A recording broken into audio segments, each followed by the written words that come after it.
Okay, so today I want to talk to you all about diversity in personalities. Okay, so specifically introversion. So all of us have taken the 16 personalities test, and I'm very keen, and I was particularly looking at the spectrum that each of you lie between introversion and extroversion. Now, our lives are shaped as profoundly by personality as by gender or race. Okay, and at least a third of us are on the introverted side. Now, I am out of the closet in many other big ways in my life, but not until recently when it came to my own personality. So I'm going to start with a personal story about myself. So here are 3 photos of some of the proudest career moments so far in my life. So the photo on the left is me being on stage at SAP, one of SAP's largest CX conferences in Orlando, Florida, presenting one of our solutions. The photo to the far right, that's me moderating a panel of 3 of our biggest customers of our solution at that same conference. And the photo in the middle, I must say, is really something that still gives me goosebumps. So that's me sitting in Cisco in London. And I've just received the PO for my largest deal I've ever closed. Now that's for the company called Arthur D. Little. It was worth 157K, as you can see, and only 6-figure deals are allowed to be pinned to that board. So that's me doing a really weird peace sign with bigger hair. And I was 23 years old, and I was the youngest woman in EMEA to hit the $1 million club. So this deal pushed me over the $100 million quota, and I was the youngest woman in EMEA. So I was absolutely over the moon.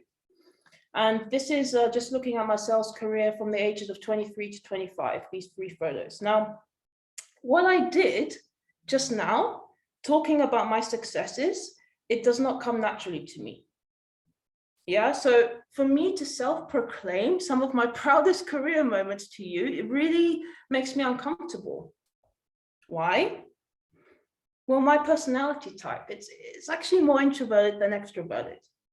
And I can be exact, it's actually 50% more introverted, to be very precise.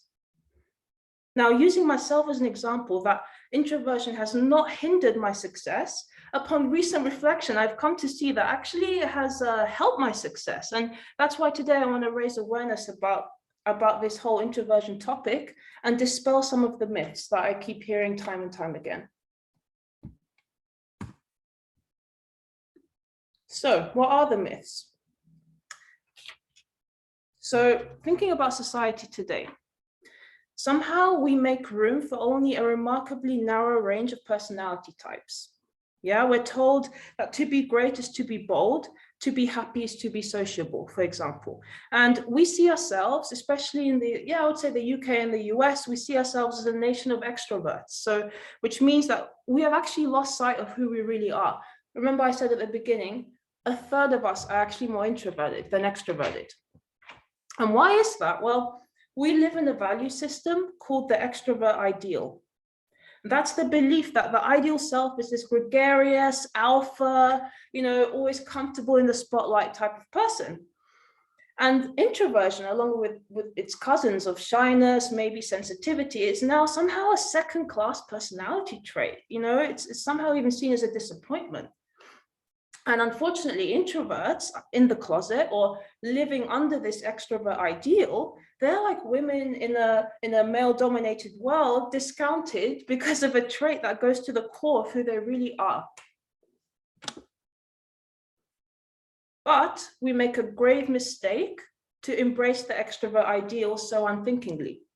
Okay, so as you can all see from this list here, some of our greatest ideas, art, inventions through time have come from quiet and cerebral people who know how to tune into their inner world. So even in the less obviously introverted occupations like finance, politics, activism, maybe, some of the greatest leaps forward were made by introverts, and inspirations like Warren Buffett, one of my biggest inspirations, Al Gore, Rosa Parks. They achieved what they did, not in spite of, but because of their introversion.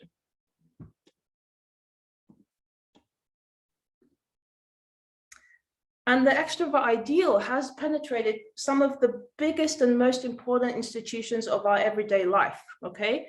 Designed for those who enjoy group work and high levels of stimulation. So thinking about school, as children, our classroom desks were, in the UK at least, they were increasingly arranged in pods to better foster group learning. And research suggests that the vast majority of teachers today believe that the ideal student is an extrovert. And then thinking about the workplace, especially in tech, I mean, we work in an open plan office without walls, with constant noise and distraction around us. And I will later talk about how being more introverted is actually your secret weapon in the workplace.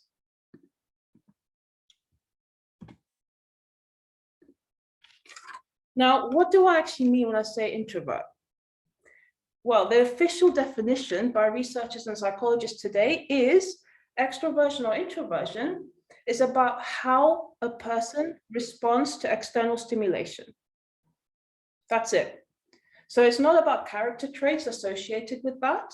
For example, shy. Yeah, introverts are not by default shy. Shyness is defined as the fear of social disapproval. Okay, while introversion is a preference for environments that are not stimulating or they're not overstimulating.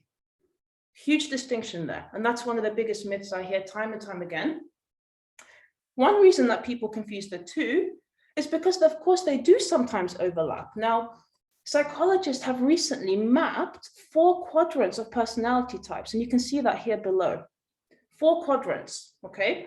So you can have calm extroverts, just like you can have calm introverts. And then you can have something called anxious or impulsive extroverts, just like you can have anxious or impulsive introverts. So in other words, you can be a shy extrovert, just like the famous singer who we all know here, Barbra Streisand. Yeah, she has a larger than life personality, but she has paralyzing stage fright. Shy extrovert. Or, of course, Bill Gates. He is a non-shy introvert. Yeah, by all accounts, he keeps to himself, but he is unfazed by the opinions of others. So it's much more accurate to really look at these 4 quadrants rather than just placing shy with introversion without even thinking about it. So introverts and extroverts differ in the level of outside stimulation that they need to function well, all right? And this is applicable to all aspects of our lives. This is the reason why personality psychologists explain why, for example, your typical introvert would prefer to maybe rather spend their vacation reading on the beach, for example, rather than partying on a cruise ship, yeah? And clearly our personality type profoundly shapes our social styles. Yeah, so extroverts are the people who will add life to your dinner party and laugh, generously at your jokes. They tend to be assertive, dominant, and in great need of company. Extroverts think out loud and on their feet. They prefer talking to listening, rarely find themselves at a loss for words, and occasionally blurt out things they never meant to say. Okay, they are also comfortable with conflict, but not with solitude. Introverts, in contrast, may have strong social skills and enjoy parties and business meetings, but after a while, they just wish they were at home alone in their PJs to recover.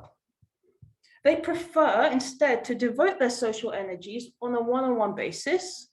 That's the best, especially with close friends, colleagues, family. They listen more than they talk, think before they speak, yeah, and often feel as if they express themselves better in writing even than in conversation.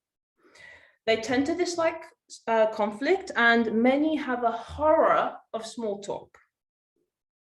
Now, I want you all to just take a moment now to reflect honestly on yourself. Which of the statements I've just mentioned are more true to you? Okay, it all starts with self-awareness, yeah? And of course, you all took the 16 personalities test. Please go back, look at your results, Once you have this awareness, you then have a newfound sense of entitlement to actually be yourself, non-apologetically. Now, let's look about the workplace again. today's workplace. So many psychologists would also agree that introverts and extroverts work very differently, no surprise.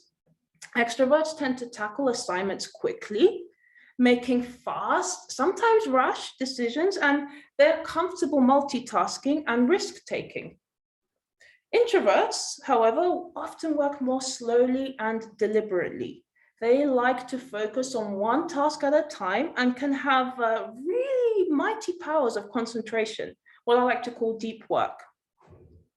And another key characteristic is a key component of the brain's dopamine reward system is larger in extroverts than in introverts. Now, what does that actually mean? And I want to look at the trading example. Warren Buffett, one of the most successful investors of all time, is an introvert. His observation has been that extroverted clients are more likely to be highly reward sensitive, while the introverts are more likely to pay attention to warning signals, successfully regulating those emotions of feeling desire or excitement. So what does that mean? So his introverted traders are more able to say, okay, I feel these emotions coming up, but I understand I can't act on them, which is very useful in investing.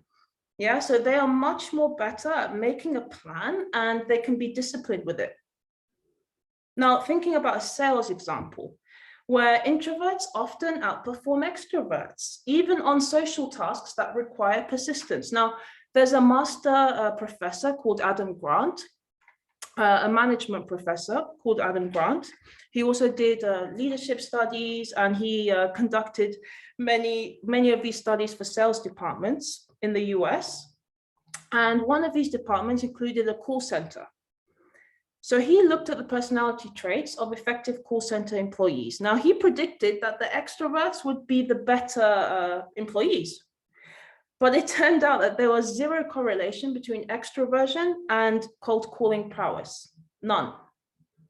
He observed that the extroverts would, of course, make these wonderful calls, but then the smallest distraction would come and they would lose their focus. The introverts, however, they would talk quieter, but boom, boom, boom, boom, they were making those calls. They were focused, determined, and they were the least distracted. So that reveals another major, in my opinion, but not so glamorous superpower of introversion, and that is persistence. Persistence. And that is a superpower in the workplace. Now, of course, to finish up, what are the takeaways? Now, it's important to bear in mind that, of course, we are all gloriously complex individuals. There is no such thing as a pure extrovert or a pure introvert. That would be a mad person. Most of us are some sort of ambivert, like myself, a mix of the two. 55% for me, introversion, 45% extroversion. And introversion and extroversion interact, of course, with our other personality traits and personal circumstances, backgrounds. So, of course, this produces widely different kinds of people in general, But if you are more introverted, my kind of closing statement is stay true to your own nature, okay? If you like to do things in a slow and steady way, don't let others make you feel like you have to race. If you enjoy depth, don't force yourself to do things on a surface level. And if you prefer single tasking to multitasking, stick to your guns. We all have calendar blockers in our diaries. I respect those.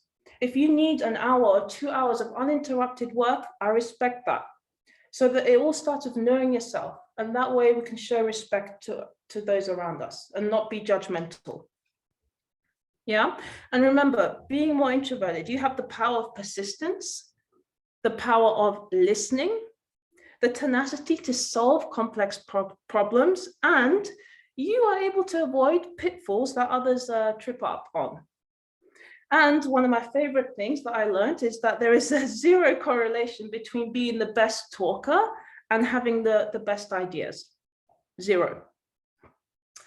So how I'm educating myself and why I'm so passionate about this topic is after reading this wonderful book called Quiet by Susan Cain. She also delivered a fantastic TED Talk, so please take a look for a nice summary of the book. Never Stop Learning. And team, I finished my presentation. Any questions?